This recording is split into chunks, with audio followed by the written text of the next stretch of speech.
Welcome to జిల్లా dairy. ముందుగా headlines చూద్దాం. విశాఖలో జనసేన ఆత్మీయ సమావేశం. టీడీపీ జనసేన గెలుపుకు ప్రతి ఒక్కరూ కృషి చేయాలన్న నాగబాబు.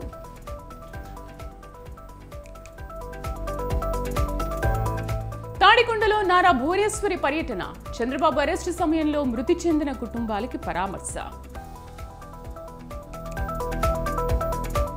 సికింద్రాబాద్ లో గావ్ చలో బస్తీ చలో. రానున్న ఎన్నికల్లో బీజేపీదే విజయమన్న గౌతమ్ రావు. మోత్కూరులో మున్సిపల్ సిబ్బంది నిరసనలు. 2 నెలలుగా జీతాలు ఇవ్వడం లేదంటూ ఆందోళన. ఏపీ వ్యాప్తంగా ఆశా వర్కర్లు ఆందోళన. సమస్యల్ని పరిష్కరించాలంటూ డిమాండ్.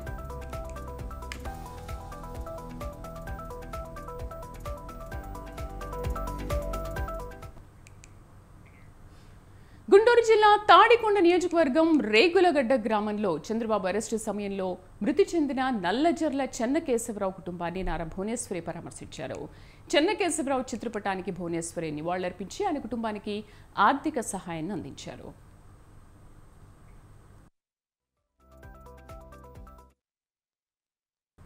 హైదరాబాద్ ఉస్మానియా యూనివర్సిటీలో ముఖ్యమంత్రి రేవంత్ రెడ్డి చిత్రపటానికి పాలాభిషేకం చేశారు. తెలంగాణ స్టూడెంట్ పొలిటికల్ జేఏసీ రాష్ట్ర అధ్యక్షుడు వలిగొండ నరసింహ ఆధ్వర్యంలో ఈ కార్యక్రమాన్ని చేపట్టారు. ఎస్సీ వర్గీకరణ అంశంపై రాష్ట్ర ప్రభుత్వం తరఫున ప్రత్యేక న్యాయవాదిని ఏర్పాటు చేసిన రేవంత్ రెడ్డికి ధన్యవాదాలు తెలియజేశారు. రాబోయే పార్లమెంట్ ఎన్నికల్లో కాంగ్రెస్ పార్టీ పక్షాన మాదిగ ఉపకులాలు కాంగ్రెస్ వైపు నిలబడి తెలంగాణలో 17 ఎంపీ స్థానాలు కైవసం చేసుకోవాలని పిలుపునిచ్చారు.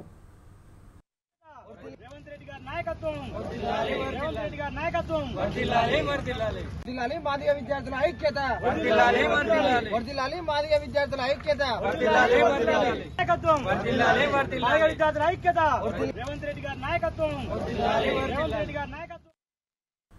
విశాఖ జిల్లా పెందుర్తి నియోజకవర్గంలో జనసేన పార్టీ కార్యకర్తల ఆత్మీయ సమావేశం జరిగింది. ఈ కార్యక్రమానికి జనసేన పార్టీ రాష్ట్ర ప్రధాన కార్యదర్శి కొణిదెల నాగబాబు పాల్గొన్నారు. రాబోయే ఎన్నికల్లో టీడీపీ జనసేన కూటమిలో పోటీ చేసే అభ్యర్థుల గెలుపే లక్ష్యంగా కార్యకర్తలు పనిచేయాలని పిలుపునిచ్చారు. మరో 10 రోజుల్లో జనసేన పార్టీ తరఫున పోటీ చేసే అభ్యర్థుల జాబితాను పెద్దలు ప్రకటిస్తారని తెలిపారు. పార్టీ నిర్ణయానికి ప్రతి ఒక్కరూ కట్టుబడి పనిచేయాలని కోరారు.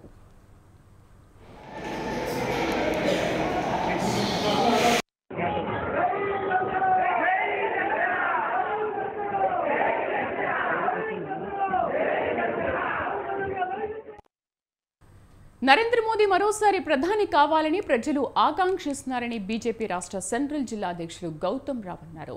ఆల్ ఇండియా లెవెల్లో గావ్ చలో బస్తీ చలో కార్యక్రమాన్ని చేపట్టడం జరిగిందని తెలిపారు. ప్రతి ఒక్కరూ బూత్ స్థాయి నుండి రాష్ట్ర స్థాయిలో ప్రజల సమస్యలను తెలుసుకోవడం జరుగుతుందన్నారు. ప్రధాని మోదీ చేపట్టిన సంక్షేమ పథకాలు ప్రజలకు చేరుతున్నాయన్నారు. హైదరాబాద్, సికింద్రాబాద్ 2 పార్లమెంటు సీట్లను బీజేపీ కైవసం చేసుకుంటుందని జోస్యం చెప్పారు. 200+ సీట్లు గెలవడం కొరకు ఏదైతే మోడీ గారు పిలుపునిచ్చారో ఆ పిలుపు ఆధారంగా పార్టీని పటిష్టం చేస్తూ ముందు నడిపేయడానికి మేమందరం కూడా సమాయత్తం అవుతున్నాం. కాబట్టి ఆ విధంగానే ఏదైతే మోడీ గారు తీసుకున్నటువంటి సంక్షేమ పథకాలన్నీ కూడా కింద ప్రజలకు అంతున్నాయా లేవా, అందినటువంటి ప్రజలు ఏ విధంగా ఉన్నారనే దాని మీద ఏ విధంగా వాటి పట్ల మాట్లాడుతూ తెలుసుకొని రాబోయేటువంటి ఎలక్షన్స్లో మోడీ గారు గెలిచిన తర్వాత ఈ దేశం మొత్తం ప్రపంచంలో అగ్రగామిగా ఉండే విధంగా మోడీ గారు అయితే పిలుపునిచ్చారో గత 2 టర్ములు అయితే మార్పులు వచ్చినాయో అంతకు రెట్టింపుగా రాబోయేటువంటి ప్రజలకు ఆ సౌకర్యాలు కల్పించేటువంటి 3వ శక్తివంతమైన ఆర్థిక వ్యవస్థ శక్తిగా ఎదుగుదలకు ఈ యొక్క ప్రభుత్వం ప్రయత్నం చేస్తుందని చెప్పారు. హిందూ దేవాలయాలపై సీఎం జగన్ కి చిన్న చూపు ఉందని బీజేపీ ఆధ్వర్యంలో హిందూ సంఘాలు నిరసన చేపట్టారు.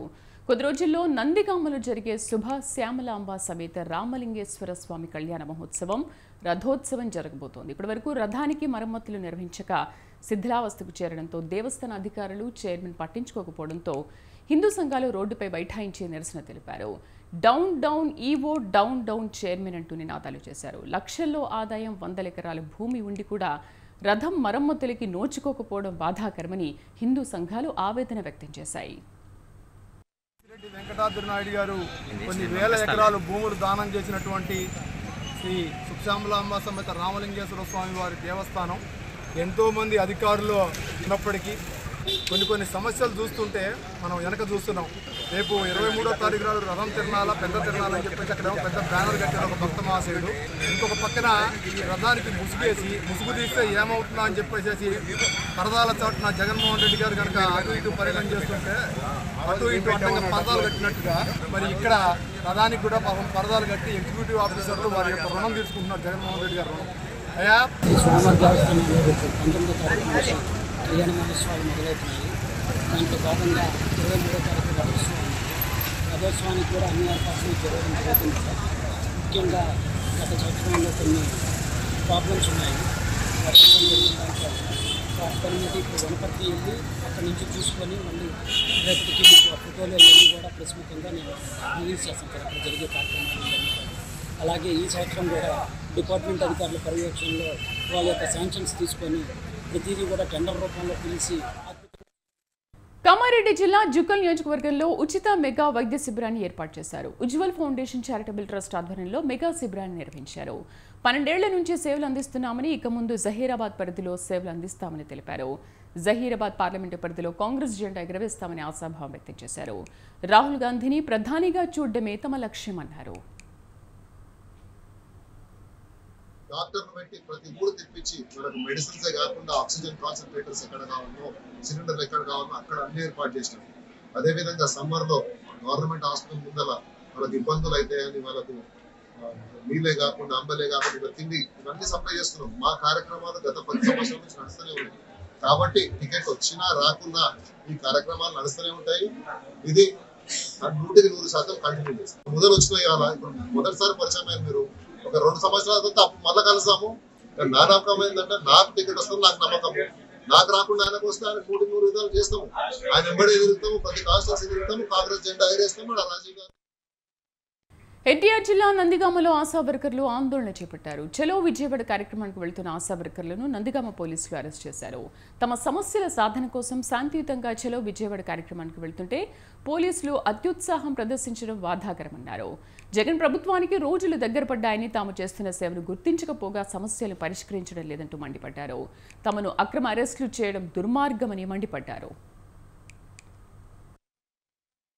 విజయవాడ కార్యక్రమానికి వెళ్తున్నటువంటి ఆశా వర్కర్లని నిన్నటి నుంచే అక్రమ అరెస్టులు కొనసాగుతా ఉన్నాయి, గృహ నిర్బంధాలు కొనసాగుతా ఉన్నాయి. మేము ఈ రాష్ట్ర ప్రభుత్వాన్ని ఒక్కటే సూటిగా అడగదలుచుకున్నాం. ఎందుకంటే రాజ్యాంగంలో, ప్రజాస్వామ్యంలో ప్రతి పౌరుడికి కూడా నిరసన చేసే హక్కు. సొంత కుటుంబ సభ్యులు పట్టుకోపోయిన ఆశా వర్కర్లు వెళ్లి ఎనలేని సేవ చేశారు. మీరు అది కూడా గుర్తించి ఆశా వర్కర్లు మంచి వర్క్ చేశారు, మంచి సేవ చేశారని మీరు కొనియాడారు. అలాంటి వారికి ఈ రోజు కనీస వేతనాలు ఇవ్వమని చెప్పేసి అడుగుతా ఉంటే మీరు నిర్బంధాలు, ఆశా వర్కర్ల సమస్యలు పరిష్కరించకపోతే మేము ఈ 2 రోజులే చేస్తాం, తర్వాత సమ్మెబాటైనా పడతాం. కానీ రేపు ఎన్నికల్లో మీకు తగిన బుద్ధి చెబుతారని కూడా మేము ఈ రాష్ట్ర ప్రభుత్వాన్ని తెలియజేస్తా ఉన్నాం. చలో విజయవాడ కార్యక్రమానికి సిద్ధమైన మమ్మల్ని నిన్నటి నుంచి గృహ నిర్బంధన చేశారు. మా న్యాయమైన సమస్యలు పరిష్కరించాలని చెప్పి, మాకున్నటువంటి డిమాండ్లను పరిష్కరించాలని చెప్పి మేము ఇలా ఈరోజు చలో విజయవాడ కార్యక్రమాన్ని చేపట్టాము. మాకు కనీస వేతనాన్ని ఇవ్వాలి, కనీస వేతనం 26,000 మాకు అమలు చేయాలని, మేము రాస్తున్నటువంటి రికార్డ్స్ గవర్నమెంటే ఇవ్వాలని, ప్రతి రికార్డుకి నెల వచ్చేసరికి మాకు 3-4 వేల రికార్డులకే అవుతున్నాయి. కాబట్టి ఆన్లైన్ వర్క్, రికార్డు వర్క్ 2 పనిభారం బాగా ఎక్కువైపోయింది. ఈరోజు ఒక్కొక్క ఆశా వర్కరు ఏదో ఒక ఆరోగ్య సమస్యతో చాలా బాధపడుతున్నారు. ఎందుకు? పని ఒత్తిడి వల్ల. కడప జిల్లాలో ఉద్రిక్తత నెలకొంది. కడప 2 టౌన్ పరిధిలో వైసీపీ, టీడీపీ వర్గాల మధ్య గొడవ జరుగుతోంది. 2 పార్టీలకు చెందిన కార్యకర్తలు భారీగా చేరుకున్నారు. ఘటనా స్థలానికి Kadapa mayor Suresh Babu, deputy CM సోదరుడు అహ్మద్ పాషా వచ్చారు. అటు నుంచి టీడీపీ నుంచి పొలిట్ బ్యూరో సభ్యులు శ్రీనివాసులరెడ్డి ఘటనా స్థలానికి చేరుకున్నారు. దీంతో అక్కడ ఏం జరుగుతుందోనన్న టెన్షన్ నెలకొంది.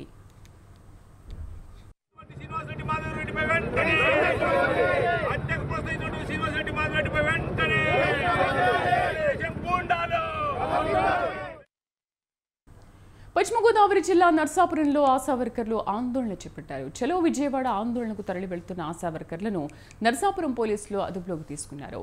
వీరికి టీడీపీ నాయకులు మద్దతు పలికారు. ఆశా వర్కర్లను అక్రమంగా అరెస్ట్ చేశారని మండిపడ్డారు.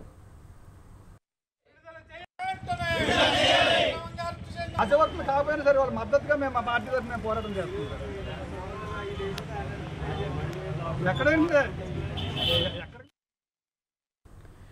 యాదాద్రి భువనగిరి జిల్లా మోత్కూరులో మున్సిపల్ సిబ్బంది నిరసనలు చేపట్టారు. తమకు 2 నెలలుగా జీతాలు ఇవ్వడం లేదంటూ రాస్తారోకో నిర్వహించారు. నెల జీతాలు ఇవ్వాలని, జీతాలు లేక తాము తీవ్ర ఇబ్బందులకు గురవుతున్నామని ఆవేదన వ్యక్తం చేశారు. తమ సమస్యలను వెంటనే పరిష్కరించి న్యాయం చేయాలని డిమాండ్ చేశారు.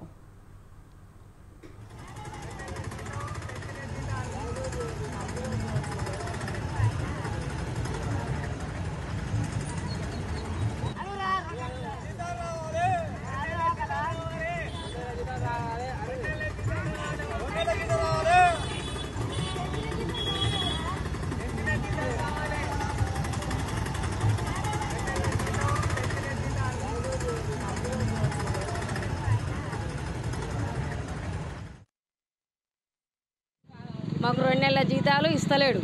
ఈ మాస్కులు లేవు.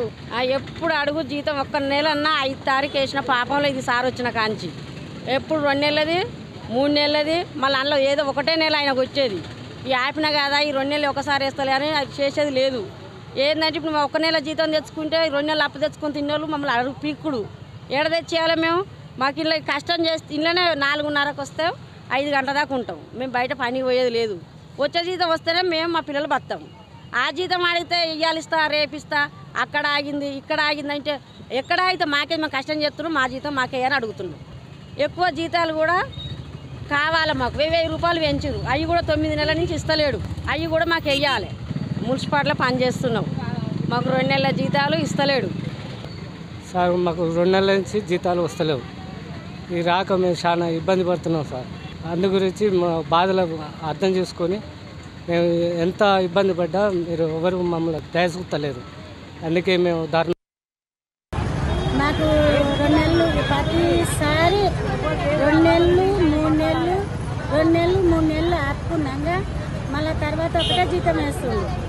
మాకు సిటీలు ఉన్నాయి. మాకు ఇంట్లో తిండి వెళ్తలేదు. మాకు పిల్లలు ఉన్నారు. మేము కష్టం చేసి ఈడ పెట్టి మళ్ళీ బయటికి మితికి అంటే అమ్మ మీ సఫాయి అమ్మ మీకు జీతాలు రావు మేము ఇయ్యమని బయటికి పోతే మాకు పైసా గుర్తలేదు. మాకు చేసిన కష్టం ఇక్కడ ఉంటుంది. మేము అడిగితే రేపేస్తాం మాపేస్తాం అని మా సార్లు అంటారు. ఏది లేదు మాకు. మా కష్టం బాగా ఉన్నది. సంగారెడ్డి జిల్లా గుమ్మడిదల్లో స్థానికులు రాస్తారోకో నిర్వహించారు. పచ్చని ప్రకృతి అటవీ ప్రాంతంలో డంపింగ్ యార్డ్ను ఏర్పాటు చేయొద్దంటూ నల్లవల్లి, కొత్తపల్లి, లక్ష్మాపూర్ గ్రామాల ప్రజలు ఆందోళన చేపట్టారు. గ్రామాల మధ్య చెత్త కేంద్రాలు ఏర్పాటు చేయవద్దని నినాదాలు చేశారు.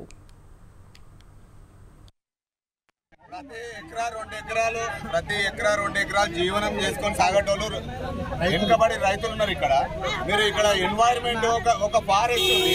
ఎన్వైరన్మెంట్ ఖరాబ్ చేసి మీరు చెప్పేసి మా జీవితాలు ఎట్టుకోవాలి, ప్రజలు ఎట్లా బతకాలి? మా దగ్గర డబ్బు లేదు మేడం. ఆరోగ్యం ఉంది, ఆరోగ్యం కూడా ఖరాబ్ చేస్తారా మేడం? ప్రతి ఎకరా 2 ఎకరాలు.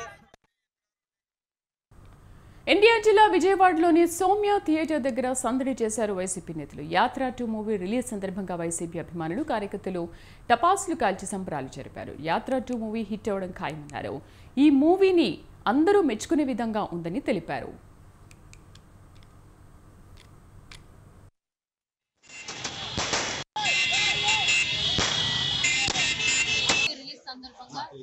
మరి మా పశ్చిమ నియోజకవర్గ ఇన్ఛార్జ్ గారు ఆతిథ్ గారు ఆధ్వర్యంలో మరి ఈరోజు మన పాల్ ఫ్యాక్టరీ రోడ్ లో ఉన్నటువంటి సాయిరామ్ అలాగే సౌమ్య థియేటర్స్ చేసి ఈరోజు క్యాడర్ అందరూ కూడా భారీ ఎత్తున ఈ మూవీ రిలీజ్ అనేది రావడం జరిగింది.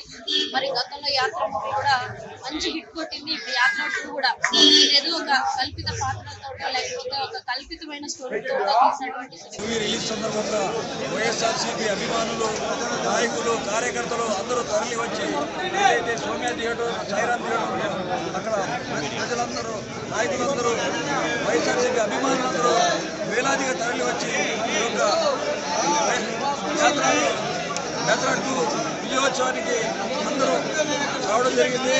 ఈరోజు ఈ యొక్క మూవీని అందరూ చూసి ఈ యొక్క జగన్మోహన్ రెడ్డి గారి పాలన ఎలా ఉందో ఈ మూవీలో మొత్తం తెలియజేస్తున్నారు. అలాగే ప్రతి ఒక్కరు మేడ్చల్ జిల్లా మైసమ్మగూడలోని మల్లారెడ్డి కాలేజీ హాస్టల్ ఆహారంలో పురుగులు కలకలం రేపింది.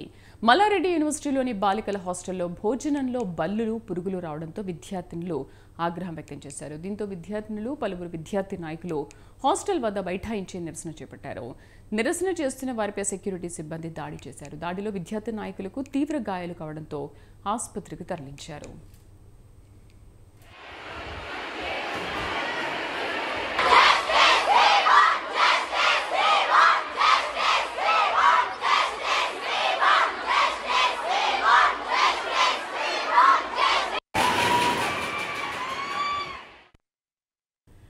ఖమ్మం జిల్లా బీఆర్ఎస్ నాయకుడు డీసీసీబీ డైరెక్టర్ ఇంటూరి శేఖర్తో పాటు మరో ముగ్గురిని నేలకొండపల్లి పోలీసులు అరెస్ట్ చేశారు. 120B, 409, 420, 447 సెక్షన్ల కింద కేసు నమోదు చేశారు. జీళ్ల చెరువు గ్రామంలోని ఎండోమెంట్ భూముల్లో మట్టి అక్రమ తవ్వకాలపై వచ్చిన ఫిర్యాదుల మేరకు విచారణ జరిపిన అధికారులు వీరిని అరెస్ట్ చేశారు.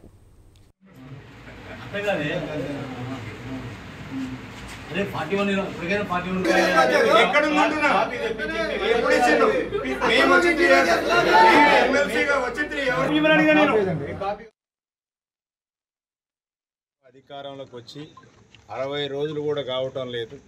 కోతికి గనక కొబ్బరి చిప్ప దొరికినట్టు వాళ్ళ పరిపాలన ఉంది.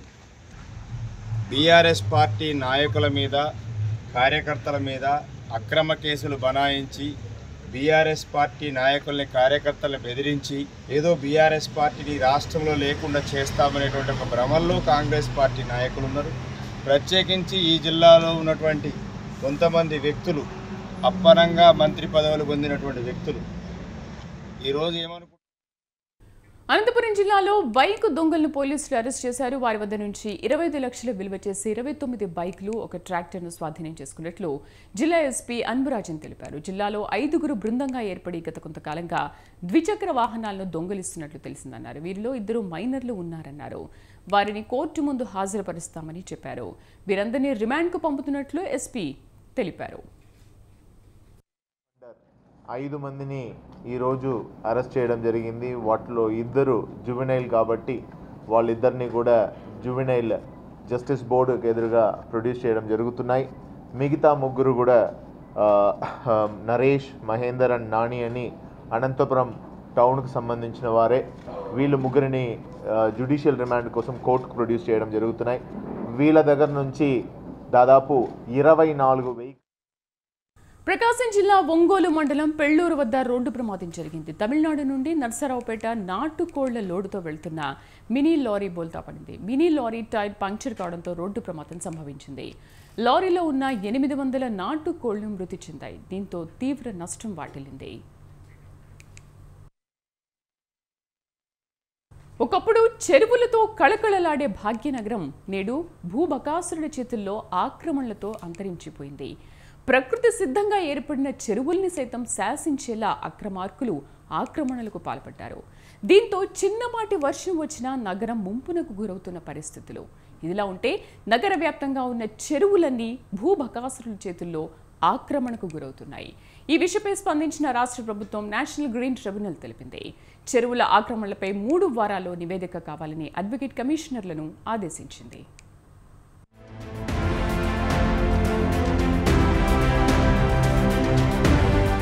భాగ్యనగరంలో చెరువులు భారీగా ఆక్రమణలకు గురి అయ్యాయి. జీహెచ్ఎంసీ పరిధిలో పెద్ద ఎత్తున చెరువులు ఆక్రమణలకు గురయ్యాయి. ఈ విషయాన్ని రాష్ట్ర ప్రభుత్వం నేషనల్ గ్రీన్ ట్రిబ్యునల్ కి తెలిపింది. ఉమ్మడి హైదరాబాద్, రంగారెడ్డి జిల్లాల పరిధిలోని చెరువుల శిఖం, ఫుల్ ట్యాంక్ లెవెల్ ఆక్రమణలు, అక్రమ నిర్మాణాలు, సీసీ కెమెరాల ఏర్పాటు, సాధ్యాలు, చుట్టూ కంచె ఏర్పాటు తదితర అంశాలపై తనిఖీలు నిర్వహించేందుకు డిప్యూటీ సొలిసిటర్ జనరల్ గాడి ప్రవీణ్ కుమార్, రెవెన్యూ జీపీ శ్రీకాంత్ రెడ్డిని అడ్వకేట్ కమిషనర్లుగా హైకోర్టు నియమించింది. 2 జిల్లాల పరిధిలోని 16 చెరువులను పరిశీలించి 3 వారాల్లో స్థాయి నివేదికను సీల్డ్ కవర్లో అందజేయాలని ఆదేశించింది.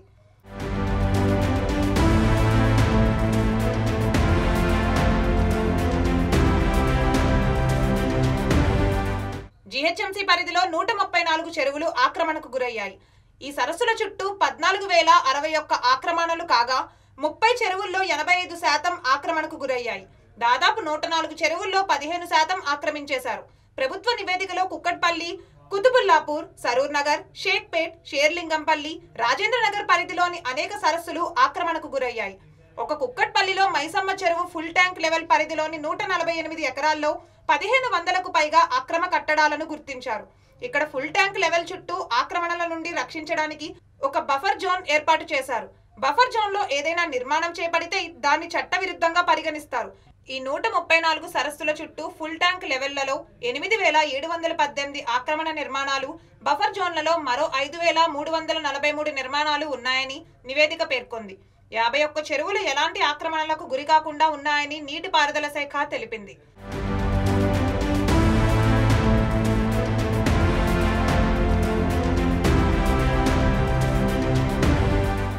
కుకట్పల్లిలోని మైసమ్మ చెరువులో అత్యధిక ఆక్రమణలు ఉన్నాయి. మైసమ్మ చెరువు 1745, బహదూర్పుర మిరాలం చెరువు 1635, జీడిమెట్ల ఫాక్స్ సాగర్ 1014, సరూర్ నగర్ పెద్ద చెరువు 841, నాచారం పెద్ద చెరువు 719, మల్కాజ్గిరి బండ చెరువు 667, రామాంతపూర్ చిన్న చెరువు 555, మల్కాజ్గిరి సఫిల్గూడ నడిమి చెరువు 549, రామాంతపూర్ చెరువు 468, మూసాపేట్ కామను చెరువు 449, మల్కాజ్గిరి ముక్కిడి చెరువు 386, షేక్పేట షహతం చెరువు 370, రాయదుర్గంలోని దుర్గం చెరువు 281 ఆక్రమణల్లో అక్రమ నిర్మాణాలు జరిగినట్టుగా నివేదిక ద్వారా తెలుస్తోంది.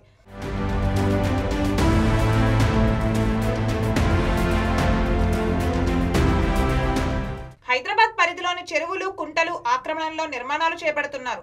అయినా అధికారులు ఎలాంటి చర్యలు తీసుకోవడం లేదంటూ గమన సంస్థ executive director Anil C Dayakar 2007లో హైకోర్టుకు లేఖ రాసింది. ముఖ్యంగా దుర్గం చెరువు, సున్నం చెరువు, పెద్ద చెరువు, ఫిర్జాదిగూడ, దామర చెరువు, దుండిగల్ చినరాయని చెరువు, గంగారం పెద్ద చెరువు, మేడికుంట చెరువు, హస్మత్పేట, బావిరుడ చెరువు ఆక్రమణలకు గురై పూర్తిగా కుంచుకుపోయాయని పేర్కొన్నారు. ఈ లేఖను న్యాయస్థానం రిట్ పిటిషన్ గా విచారణకు స్వీకరించింది. ఈ పిటిషన్లపై ప్రధాన న్యాయమూర్తి జస్టిస్ అలోక్ ఆరాధే, జస్టిస్ అనిల్ కుమార్ జూఖంటి ధర్మాసనం మంగళవారం మరోసారి విచారణ చేపట్టింది. దుర్గం చెరువు, సున్నం చెరువు, ఫిర్జాదిగూడ పెద్ద చెరువు, చిన్నదామర, చినరాయిని, మేడికుంట, నల్ల చెరువు, బోయిన్ చెరువు, మద్దెలకుంట, నల్లగండ్ల చెరువు, అంబీర్ చెరువు, గోసాయికుంట 13 నీటి వనరులకు సంబంధించి ఆక్రమణలు, FTL కంచె ఏర్పాటు తదితర అంశాలపై నివేదికను హైదరాబాద్, రంగారెడ్డి జిల్లాల కలెక్టర్లు GHMC కమిషనర్ కోర్టుకు అందజేశారు.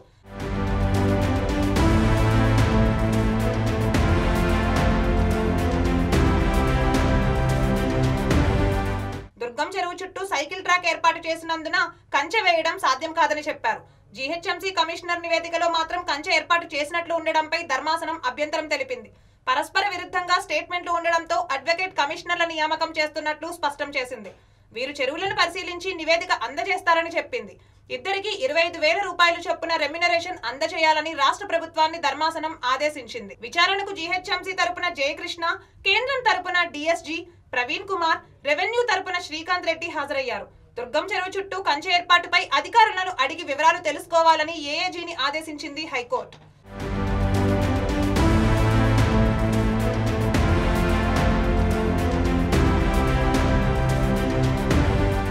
హైదరాబాద్ లో చెరువులను కాపాడేందుకు అయ్యే ఖర్చును రాష్ట్ర ప్రభుత్వమే భరించాలని స్పష్టం చేసింది. భవిష్యత్ తరాలు బాగుండాలన్నదే మా అభిమతం. హైకోర్టు పక్కనే ప్రవహించే మూసీ నది దుస్థితినే మనం చూడవచ్చు. ఈ అంశాన్ని తీవ్రంగా పరిగణించాలి, లేదంటే భవిష్యత్ తరాలు క్షమించవు అని ప్రధాన న్యాయమూర్తి జస్టిస్ అలోక్ ఆరాధే వ్యాఖ్యానించారు. పునరుద్ధరణకు అయ్యే మొత్తం ఖర్చు రాష్ట్ర ప్రభుత్వం భరించాలని తెలుపుతూ తదుపరి విచారణను ధర్మాసనం మార్చి 11కు వాయిదా వేసింది.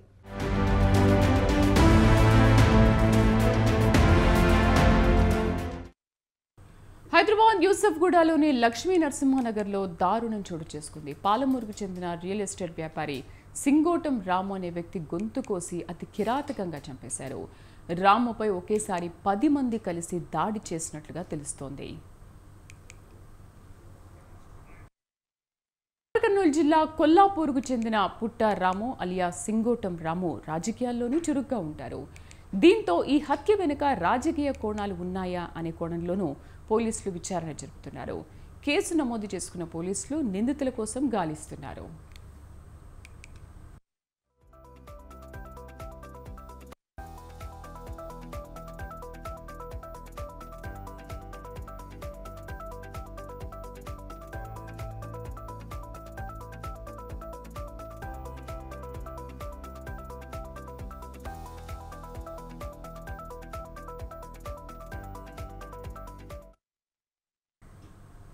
ఇది వాళ్ళ జిల్లా డైరీ. నమస్తే.